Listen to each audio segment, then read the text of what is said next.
बिस्मिल्लाहिर्रहमानिर्रहीम। अस्सलाम वालेकुम जवानों और ख़वारानों, welcome back to the new lecture of electrostatics. Now जवानों, आज के लेक्चर में हम जो चीज़ पढ़ने वाले हैं वो है हमारे पास energy stored in a capacitor. चूँकि capacitor is actually an energy storing device, ठीक है जवानों। हम आज के लेक्चर में जो एनर्जी कैपेसिटर स्टोर करता है हम उसके लिए मैथमेटिकल इक्वेशन डिराइव करने वाले हैं और हम उसको समझने वाले हैं कि वो एनर्जी किन चीज़ों पे डिपेंड करेगी, ठीक है जवानों। So let us get straight into it. Now before deriving the equation, मैं उसी तरह से क्या कर लेता हूँ, स्विच को यहाँ पर ऑन कर लेता हूँ, राइट। थोड़ी सी आपकी दिमाग में जो भी कॉन्सेप्ट है वो रिफ्रेश भी हो जाएगा। और जैसे ही मैं ऑन करता हूँ, सो हमें पता है कि positive terminal of the battery क्या करता है, वो इस प्लेट से नेगेटिव चार्जेस को निकालना शुरू करेगा और दूसरे प्लेट के ऊपर जो है वो कंडेंस या पेस्ट करवाना शुरू कर देगा। और हम कहते हैं कि चार्जिंग का अमल जो है कैपेसिटर का वो स्टार्ट हो चुका है, ठीक है। सो होगा क्या जी कि इधर से नेगेटिव चार्जेस ने मूव होना है, राइट। यहाँ से नेगेटिव चार्जेस ने मूव होना है इन वायर्स के थ्रू, ठीक है जवानों। और जब इधर से नेगेटिव चार्जेस मूव होंगे तो यहाँ पर आप देखोगे कि क्या होगा, पॉजिटिव चार्ज बिल्ड होता चला जाएगा, राइट। लेकिन उन नेगेटिव चार्जेस को बैटरी यानी कि ये पोटेंशियल डिफरेंस उसका सोर्स या ईएमएफ सोर्स जो है ये उन्हीं नेगेटिव चार्जेस को पेस्ट करवाएगा on the other side of the capacitor. So आपके पास यही चार्जेस जो है नेगेटिव चार्जेस, इन्होंने ये रास्ता इख्तियार करना है और दूसरे प्लेट पे अकोमोलेट होते रहना है। सो आप देखोगे कि एक प्लेट के ऊपर जितना पॉजिटिव चार्ज आएगा दूसरे प्लेट के ऊपर उतना ही नेट नेगेटिव चार्ज आएगा, जिसको हम बड़ी डिटेल से समझ गए थे कि कैपेसिटर जो है वो कभी भी नेट चार्ज स्टोर नहीं करता। हाँ, आप ये ज़रूर कह सकते हो कि एक प्लेट जो है वो नेट पॉजिटिव बन गया, दूसरा नेट नेगेटिव बन गया उतने ही मकदार में। हमें पता है कि जब ये एक पॉजिटिव होता चला जाएगा तो ये हाई पोटेंशियल पे जाता जाएगा, जबकि दूसरा लो पोटेंशियल पे चलता जाएगा, ठीक है जवानों।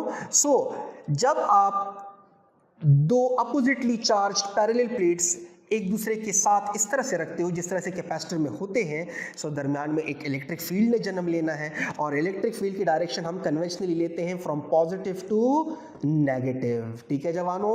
और यहाँ पर एक यूनिफॉर्म इलेक्ट्रिक फील्ड एस्टैब्लिश होता है जिसकी मैग्नीट्यूड जो है वो हमने third application of Gauss's law में डिस्कस की थी, जिसका इक्वेशन जो है इलेक्ट्रिक फील्ड के लिए आपके स्क्रीन पर आपको नजर आ रहा है। That is actually the surface charge density divided by the value of the epsilon of the medium, जो कि यहाँ पर इन दो प्लेट्स के दरमियान आपने फिल किया हुआ है। फिलहाल के लिए हम इमेजिन करेंगे कि यहाँ पर फ्री स्पेस है यानी कि वैक्यूम है। ये हमने कर लिया। अब ये यहाँ से चार्जेस की फ्लो और यहाँ पर चार्जेस की फ्लो का आना, यानी कि दो अपोजिटली चार्ज प्लेट्स का चार्ज होते चले जाना और दरमियान में इलेक्ट्रिक फील्ड इस्टेब्लिश होते जाना और दरमियान में पोटेंशियल डिफरेंस का बिल्डअप होना, ये तब तक जारी रहेगा जब तक कि प्लेट्स के दरमियान जो पोटेंशियल डिफरेंस है वो इस ईएमएफ सोर्स के प्रोवाइड किए हुए पोटेंशियल डिफरेंस के बराबर ना हो जाए, यानी कि potential difference supplied by the battery के बराबर ना हो जाए। At this point this current stops, right. I should से जीरो हो जाता है और हम कहते हैं कि capacitor is now charged, cap is now charged, ठीक है जवानों। अब यहां पर जवानों सिंपल बात है, बैटरी ने जितना वर्क किया होगा नेगेटिव चार्जेस को प्लेट 1 से लाने में ताकि उसको कंडेंस करवा सके या पेस्ट करवा सके ऑन प्लेट 2, जितना बैटरी ने वर्क किया होगा, ठीक है, उतने ही अमाउंट की एनर्जी दरमियान में as in the form of electric field establish होनी चाहिए। बिकॉज हमें पता है कि इलेक्ट्रिक फील्ड जो है, फील्ड या कोई भी फील्ड हो, वो अपने अंदर एक एनर्जी जो है वो एकोमोडेट करता है और उस एनर्जी को हम क्या कहते हैं, our beloved potential energy. Because potential energy is energy related to the field. बार बार दोहरा चुका हूं और ये लेक्चर जो है ये हमारा कैपेसिटर का जो पहला लेक्चर था या जो हम एब्सोल्यूट इलेक्ट्रिक पोटेंशियल एनर्जी पढ़ रहे थे, तो वहां पर ये पॉइंट हम एस्टैब्लिश कर गए थे कि the energy related to the field और the energy associated with the field is none other than potential energy. इसका मतलब यह है कि यहां पर जो energy electric potential energy store हुई है वो बराबर होगी जितना बैटरी ने वर्क किया होगा चार्जेस को यहां से यहां तक लाने में। कंप्लीटली जब चार्ज हो जाए तो हम कह सकते हैं कि बैटरी ने जो वर्क डन किया, potential difference supplied by the battery I should say, should be equal to the work done by the battery on the charges while moving it from this plate all the way into this plate. ठीक है जवानों। अच्छा, अब हम इस work done में interested हैं, because जो वर्क डन होगा वो बराबर होगा ना जितना यहाँ पर एनर्जी स्टोर हुई है। So work done will be equal to Q into V. Right जवानों। अब यहाँ पर एक ट्विस्ट है, यहाँ पर हम एक तड़का लगाने लगे हैं, और वो तड़का क्या है? वो ये है, गौर कीजिएगा जवानों, कि बैटरी जब इधर से चार्जेस को लेकर आता है और इस प्लेट के ऊपर पेस्ट करवाता है, सो याद रखिएगा कि बैटरी को हर एक पॉइंट पे कांस्टेंट वर्क डन नहीं करना पड़ता, बल्कि बैटरी को during the process of charging अपना वर्क डन का मिकदार बदलना पड़ता है। क्यों बदलना पड़ता है अपने वर्क डन का मिकदार? वो इसलिए बदलना पड़ता है बिकॉज इमेजिन करें कि इनिशियली यहाँ से एक इलेक्ट्रॉन को निकाला गया तो यहाँ पर एक पॉजिटिव आ गया, और उस इलेक्ट्रॉन को यहाँ पर लेकर आया गया तो यहाँ पर एक नेगेटिव आ गया। लेकिन अब मजीद जब इलेक्ट्रॉन को इधर से निकाला जाएगा तो इधर पॉजिटिव आएगा, लेकिन उस इलेक्ट्रॉन को जब इधर धकेला जाएगा तो ये प्लेट ऑलरेडी नेट नेगेटिव है, और जब एक इलेक्ट्रॉन इधर आएगा तो जाहिर सी बात है इलेक्ट्रॉन और नेगेटिव प्लेट के दरमियान तो रिपल्शन होनी है, और इसी रिपल्शन की वजह से अब बैटरी को थोड़ा ज्यादा एफर्ट करना पड़ रहा है, थोड़ा ज्यादा वर्क करना पड़ रहा है, या सादा अल्फाज में चेंजिंग वर्डन हो करना पड़ रहा है। अब उस मिकदार का वो वर्डन नहीं करेगा, थोड़ा ज्यादा करेगा, तो वो यहां पर पेस्ट करवा देगा नेगेटिव को। लेकिन अब मजीद जब इधर से वो इलेक्ट्रॉन निकालेगा और उसको पेस्ट करवाएगा, तो अब मजीद इलेक्ट्रॉन को यहां पर लाने के लिए due to the process of repulsion थोड़ा और भी ज्यादा काम करना पड़ेगा, right, and that's the way it goes. इसका मतलब ये है कि during the process of charging यहां पर जो पोटेंशियल डिफरेंस डेवलप होता है between the two plates of the capacitor, वो एक चेंजिंग पोटेंशियल डिफरेंस है। हम चूंकि यहां पर एनर्जी मालूम करना चाह रहे हैं तो हम इस पोटेंशियल डिफरेंस की बात कर सकते हैं। सो याद रखिएगा यहां पर एक चेंजिंग पोटेंशियल डिफरेंस है। सो मुझे चेंजिंग पोटेंशियल डिफरेंस को जब आ जाता है आपके पास, तो आपको उसका मजबूरन क्या लेना पड़ता है? एवरेज लेना पड़ता है, राइट, बिकॉज आपके पास पोटेंशियल डिफरेंस की एक वैल्यू तो है नहीं। सो पोटेंशियल डिफरेंस जो है वो स्टार्ट हुआ था फ्रॉम जीरो, लेट अस से दिस इज इनिशियल, और वो एंड हुआ Vf is equal to V. This is the final potential difference between the plates of the capacitor, and this V is actually equal to the voltage supplied by the battery, because जब capacitor completely charge हो जाए, so completely charge होने का क्या मतलब है कि potential difference between the plates is now equal to the potential difference supplied by the battery। ठीक है जवानों। सो याद रखिएगा यहां पर जो पोटेंशियल डिफरेंस बिल्ड हुआ है ये एकदम से बिल्ड नहीं हुआ, ये दो प्लेट्स के ऊपर मुख्तलिफ चार्जेस की बिल्डअप होने के साथ साथ ये पोटेंशियल डिफरेंस बिल्ड हुआ है।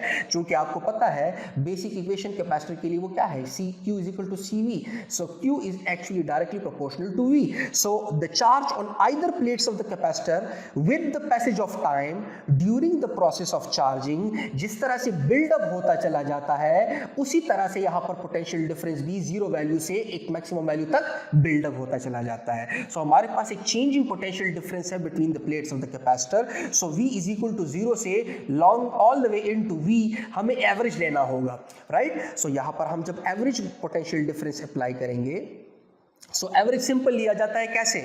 एवरेज को हम सिंपल ले सकते हैं कि मैक्सिमम वैल्यू को या initial value plus final value divided by 2, this is a simple average. So initial zero था because potential difference initial zero था ना। इनिशियली तो यहाँ पर दो प्लेट्स के दरमियान कोई पोटेंशियल डिफरेंस नहीं था बिकॉज दोनों प्लेट्स न्यूट्रल थे, और जैसे ही आपने बैटरी को कनेक्ट किया, सो राइट एट दैट पॉइंट या राइट फ्रॉम दैट पॉइंट यहाँ पर दो प्लेट्स के ऊपर अपोजिट चार्जेस बिल्डअप होना शुरू हुए और पोटेंशियल डिफरेंस डेवलप होना शुरू हुआ। सो यहाँ पर हमारे पास ये Vi0 और Vf लेटर से V है, जो कि एक्चुअली इस V को मैं बता रहा हूँ जो कि बैटरी के वोल्टेज के बराबर है डिवाइडेड बाय 2। सो हमारे पास जो एवरेज पोटेंशियल डिफरेंस हुआ वो किसके बराबर हुआ जवानों? एवरेज पोटेंशियल डिफरेंस हमारे पास बराबर हुआ V/2 के। सो इसको हम इधर से उठाएंगे और यहाँ पर फीड करेंगे। सो जवानों किस्सा ये है कि work done will be equal to Q into V divided by 2, और चूंकि ये वो वर्डन है जो कि बैटरी ने किया है, और यही वर्डन वहां पर कन्वर्ट हुआ है इन the form of a electric potential energy, जो कि कैपेसिटर ने अपने अंदर एनर्जी स्टोर की हुई है। सो यहां पर हम कहेंगे कि energy stored in the capacitor, ES means energy stored in the capacitor, is actually equal to what? 1 divided by 2 into Q into V, where Q is the charge on either plates of the capacitor ठीक है जवानों, यहाँ पर आप capital Q भी लिख सकते हो, यहाँ पर चलिए मैं स्मॉल क्यू लिख देता हूँ ताकि आपको कोई मसला ना हो। आप कहोगे कि एक जगह पे कैपिटल क्यू है, दूसरी जगह पे स्मॉल क्यू है, ये क्या माजरा चल रहा है भाई, आप लोगों ने कंफ्यूज नहीं होना। ठीक है जवानों, सो ये हमारे पास इक्वेशन बन जाता है energy stored in the capacitor in the form of electric field. अब जवानों आपने गौर किया है एक बात पे, वो क्या है, देखिए बहुत क्रूशियल पॉइंट कि अगर मैं बैटरी की सप्लाई की हुई वोल्टेज को देखूं, सो बैटरी जो है वो बराबर है आपके पास किसके, कि work done per unit charge. अगर यहां से मैं वर्क डन के लिए इक्वेशन अरेंज करूं, सो मेरे पास इक्वेशन इस तरह से बनेगा कि work done will be equal to Q into V। अगर आप देख लो सो बैटरी जिस अमाउंट का वर्क डन कर रहा है वो बराबर है Q, यानी कि जितना चार्ज इधर से ले जाया गया है to the other plate, right, yeah, the charge on either plates of the capacitor multiply by the potential difference supplied by the battery, right? This is the amount of work done by the battery while moving the charges from plate 1 all the way into plate 2.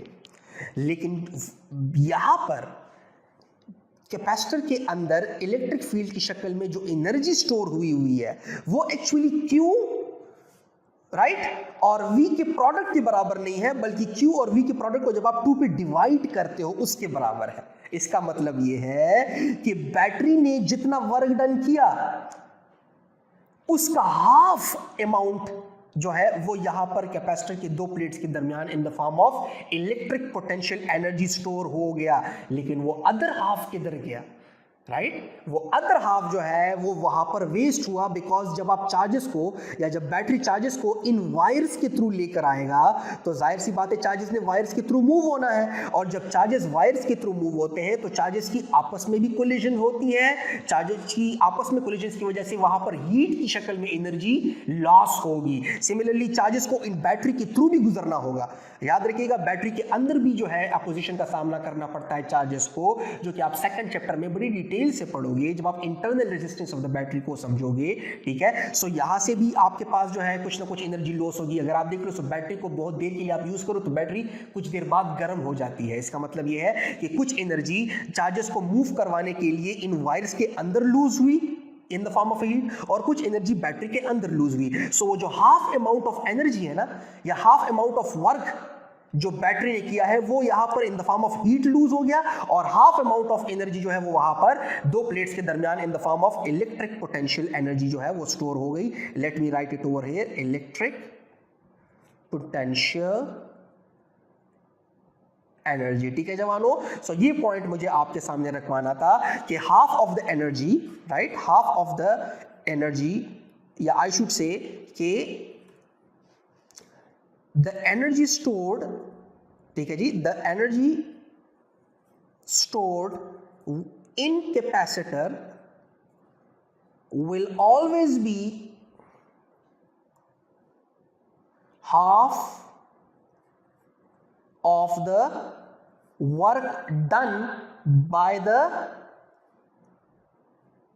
Battery. ठीक है जवानों, सो ये आपके पास जो है clear हो गया, right. ये चीज मुझे एक्सप्लेन करनी थी कि the energy stored in the capacitor will always be the half of the work done by the battery. So जो बैटरी ने हाफ वर्क डन किया है वो किधर गया, वो इन वायर्स के अंदर या बैटरी इटसेल्फ के अंदर इन फॉर्म ऑफ हीट जो है वो डिसिपेट हो गया।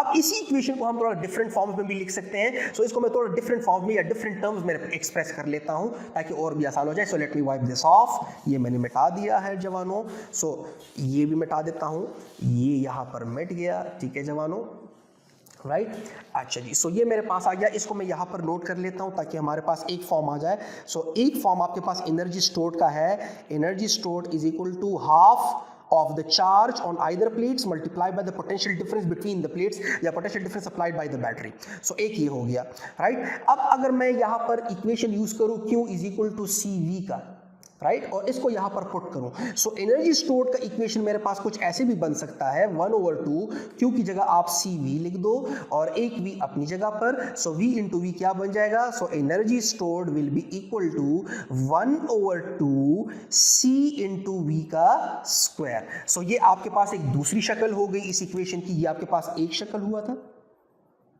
ये आपके पास इसी एनर्जी स्टोर्ड की डिफरेंट शक्ल हो गई, ठीक है जवानों। So let me call it 2, right. तो आप इस एनर्जी स्टोर्ड को इस तरह भी लिख सकते हो, और लेट मी इसके साथ 1 लिख देता हूँ, इसके साथ 2 लिख देता हूँ। और अब अगर मैं ऐसे कर लूँ कि एनर्जी स्टोर्ड, या I should say Q is equal to CV, so बजाय कि मैं यहाँ पर Q की वैल्यू पुट करूँ, यहाँ पर मैं V की वैल्यू पुट कर लेता हूँ। So V is suppose to be equal to Q divided by C, ठीक है जवानों, राइट। मैं दूसरा मार्कर यूज कर लेता हूं, ठीक है। सो यहां पर मैं V की बजाय इक्वेशन पुट कर लेता हूं। So energy stored is now equal to 1 divided by 2, Q अपनी जगह पर, और V की जगह मैं पुट कर लेता हूं Q divided by C। So the same energy stored is now equal to 1 divided by 2, Q into Q तो Q स्क्वायर हो जाएगा जवानों, डिवाइडेड बाय C। सो ये आपके पास इसी इक्वेशन की एक तीसरी शक्ल आ गई, राइट। सो ये वही एनर्जी स्टोर्ड है। ये जो 3 आपको नजर आ रहे हैं, ये जो 3 इक्वेशंस आपको नजर आ रहे हैं, ये वाला और ये वाला, ये आपके पास जो इक्वेशंस नजर आ रहे हैं, ये एक्चुअली क्या कर रहे हैं, ये एनर्जी स्टोर्ड को रिप्रेजेंट कर रहे हैं, जो कि यहाँ पर स्टोर हुआ in the form of electric field. But यहाँ पर energy stored in terms of charge and potential difference है, यहाँ पर energy stored in terms of capacitance and potential difference है, और यहाँ पर वही energy stored in terms of charge and capacitance है। सो डिपेंड करता है कि आपकी न्यूमेरिकल में आपसे किस तरह का गिवन डेटा दिया गया है, तो उसी के मुताबिक आप ये यूज करो। अब हम क्या करने वाले हैं, अब हम इसी एनर्जी स्टोर का एक चौथी शक्ल भी लिखने वाले हैं, और वो होगा in terms of electric field, ठीक है। यहां पर अगर आप देख लो, so in terms of Q, C और V डिफरेंट शक्लों में आ गए हैं। अब मैं in terms of electric field represent करना चाह रहा हूं, बिकॉज आफ्टर ऑल यहां पर जो एनर्जी स्टोर हुई है वो इन the form of electric field store हुई है। सो हम यहां पर इलेक्ट्रिक फील्ड की शक्ल में भी देखना चाहते हैं एनर्जी स्टोर की इक्वेशन को। So let us get straight into that. I believe आप लोगों ने ये लिख लिया होगा, सो मैं उसकी तरफ मूव कर रहा हूं। Let me wipe this of. अच्छा, अब यहां पर मैं इस तरह कर लेता हूं, ये वाला यूज कर लेता हूं, ठीक है, 1/2 CV स्क्वायर। तो इसको आप याद रखो।